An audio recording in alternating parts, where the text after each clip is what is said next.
NewTutorial.com. I want to come in and do a video. You know, I promised a video on our solar upgrade and what we're doing here for creating our own energy, creating our own electricity. We don't have electricity here. We have to create our own.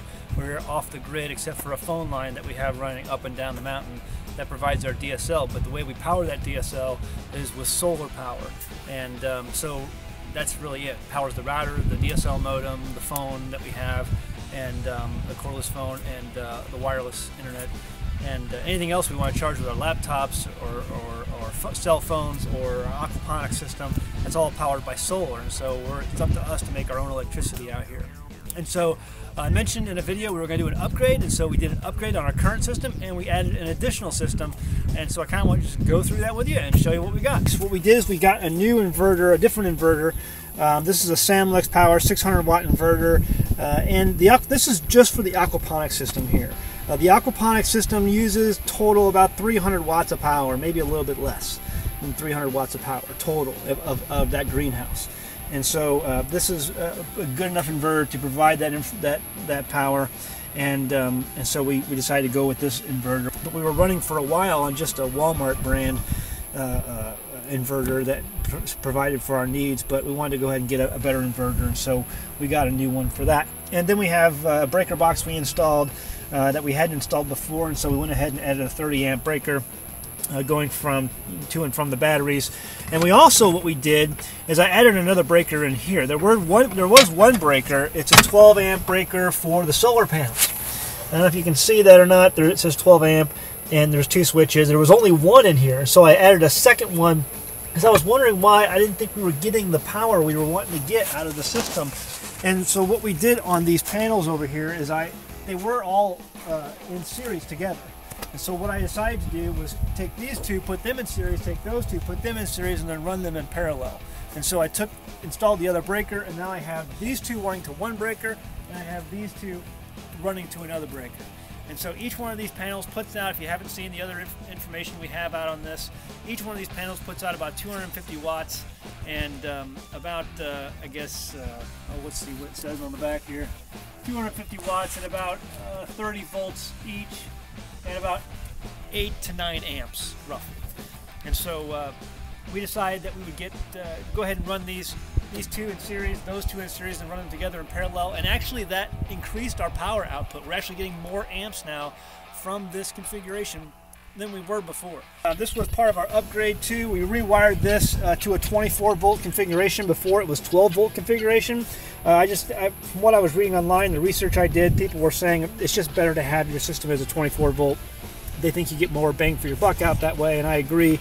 And so I rewired this to be a 24 volt configuration. I know there's a lot of wires in here, so it's kind of hard to see what's going on, but basically what I have is each battery is 6 volts, 6, 6, 6, 6. So 6 times 4 is 24, 6 times 4 is 24. These are running in series, these are running in series, and then together they're in parallel. So now this here is it's called the BLS, Battery Lifesaver. And what this is a desulfator that takes, when your batteries charge and discharge, basically, it creates crystals on the plates. There's plates inside these batteries.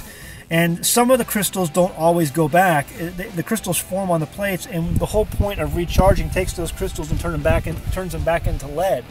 And that's the power that you get from your batteries. Well, a lot of times, if over a number of years of use, if you have crystal buildup on your plates, you have this problem of not getting the charge that you need, and battery just eventually dies.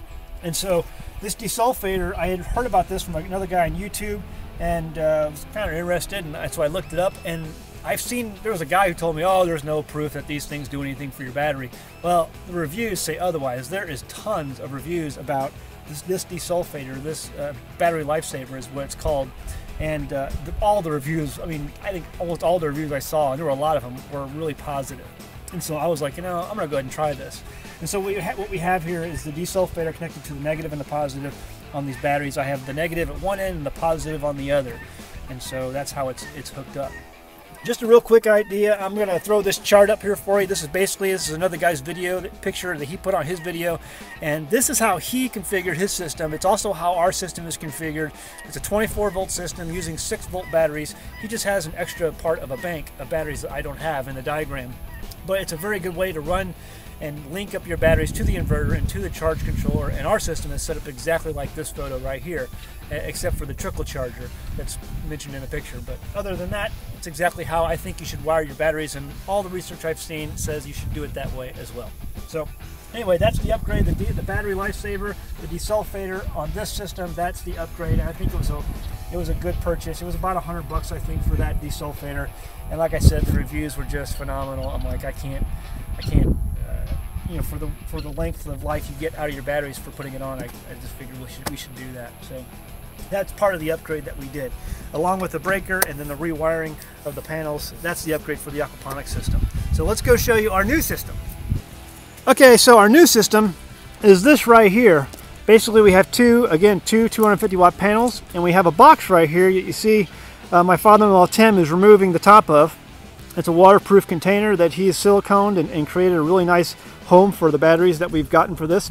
What we wanted to do is have a separate system outside of the solar setup that we had for the aquaponics to charge our batteries, or I mean our laptops, our cell phone batteries, and power the DSL modem and the wireless router and all that. And because it was just taking a little too much power, we thought, off of the aquaponics, and we wanted to make sure that the aquaponics had enough power to run it without, you know, other stuff getting in the way. And so we decided to go ahead and do a new system. So actually, if you would just go ahead and showcase how these panels go up and down. These are two, again, like the solar setup, two 250 watt panels, and they have little setups here where you can adjust the length and just the height of these panels to where the sun is. And these things move and rotate on pivots, and so you can kind of adjust them to where the sun goes and move them up and down. I thought that was just an amazing design. He came up with all this on his own and installed it and built it himself. And so if we wanted to do, when the summer gets a little more heated, we're going to raise these up, and it depends on where the sun is at and what angle it's at, but pretty soon here we're going to be raising these up for the summer sun. And right now the system is doing very well. So that basically what we have here is two 250 watt panels, just like the aquaponics setup, and they're built to be able to pivot and rotate. So this is what we've got going here. This box, if you take a look at this, we decided to go ahead and just build in a completely new system, also 24 volt. This is wired in configuration at 24 volt. It's 4 12 volt batteries, 1, 2, 3, 4. These batteries are made by Rolls, and they are 105 amp hour batteries each. These are also, like I said, 24 volt configuration. We're also using the BLS battery lifesaver desulfator for these batteries as well. And they're also configured like the chart I was showing you before, just on a smaller scale, where you have the inverter taking it from one positive and negative, and you have the charge controller going into another positive and negative on opposite ends for both of those. So that way you have the electricity moving throughout the entire battery system, and that's supposed to make it a little bit more healthy, a lot more healthy for the batteries if you do it that way. Basically what we have here is a 150 volt fuse alongside the BLS, and that runs down to the inverter. And we have the breaker box here. It's a 20 amp breaker that runs from the batteries to the charge controller, and they're wired accordingly.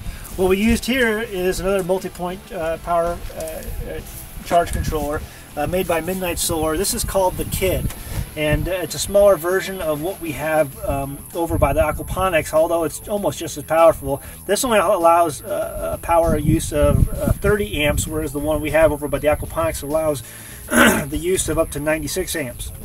But it still runs up to 150 volts of incoming. We don't really need that much because we're only using 2 panels, and so right now it's pulling in about 124 watts. The battery bank is showing 26 volts, and so it's doing rather well.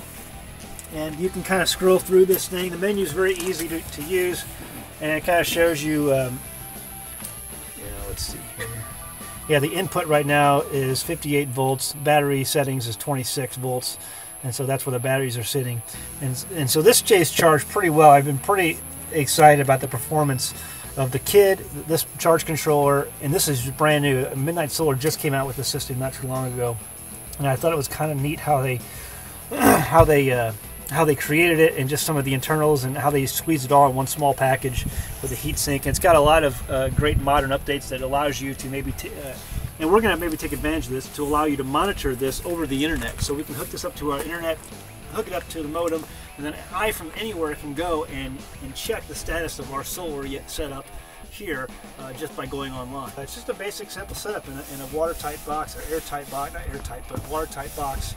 And it's got some vents over here with some screening that Tim put in to keep the wasps out. One of the problems we had with the other system is that some mud daubers got in and created a nest, and so this should be tight enough to where they won't get in. Other than that, you've got the combiner box here. It opens up, and there's let's see, it's a pre-wired combiner box that comes from Midnight Solar, and I hooked all this up. It's got 2 fuses. I'm only using one at the moment. One of the fuses is enough to handle these 2 panels. If I wanted to add more panels later on, I could use the other fuse, but I don't really need it at this point. It was very easy to hook up and connect to the charge controller.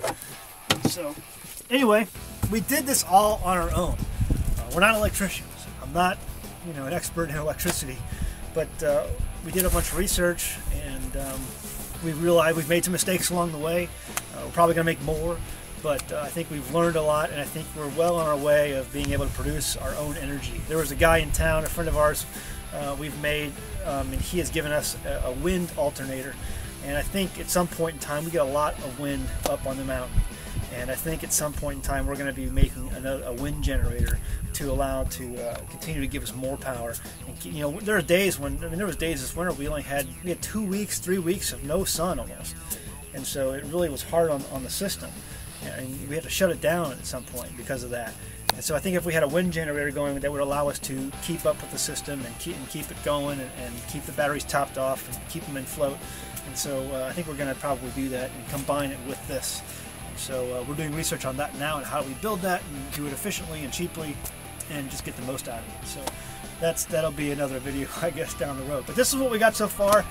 Basically, 250 watt panels for this setup. It's a brand new setup. This is just totally for our internet usage, and so I can work. That's what I do for a living. Is I work on the internet and make graphics and websites, and so this allows me to do that work and also give you videos for new tutorials. And then also our aquaponics system that we have that is running good to grow lots of food for us here on the mountain. So anyway, we can do this. You guys can do it. Just take some research. Don't be afraid. What's the worst that can happen? I mean, you're messing with electricity. You could kill yourself, I guess. But if you take your time with it and just learn, and you can be very safe with it, and I think you can benefit greatly from it. So we'll leave it at that. Go home, read your Bible. Thanks.